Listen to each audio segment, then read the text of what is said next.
We finished rook e1, and now let's see white's next option, queen e2. This is an old move in the theory, and here black has a few options where they are fine. I will show you all of them very fast, and then you will choose the one you love most. The first one is simple short castle.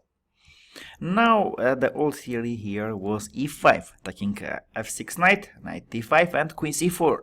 Attacking now d5 knight and c5 pawn. Here was the idea of queen e2 move instead of rook e1. So queen c4 attacking our knight d5 and c5 pawn, and here we are losing a pawn.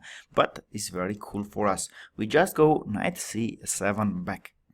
And now, if white take queen c5, here we have a small but nice tactic. You can pause the video and try to find it. Okay, we take here knight e5.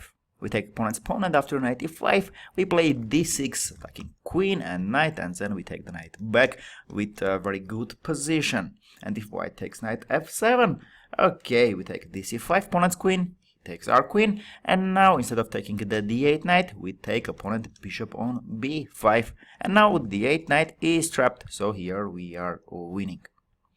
After queen c4, knight c7, white probably should take bishop c6, giving this bishop. Here we take dc6, opening our bishop on c8, and after queen c5 we play bishop g4. Here we are getting a very good compensation.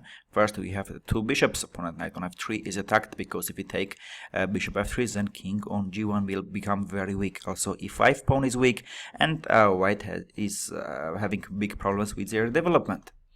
So now we want to take bishop f3, white probably should play queen e3, but then knight d5 is coming with tempo on queen on e3.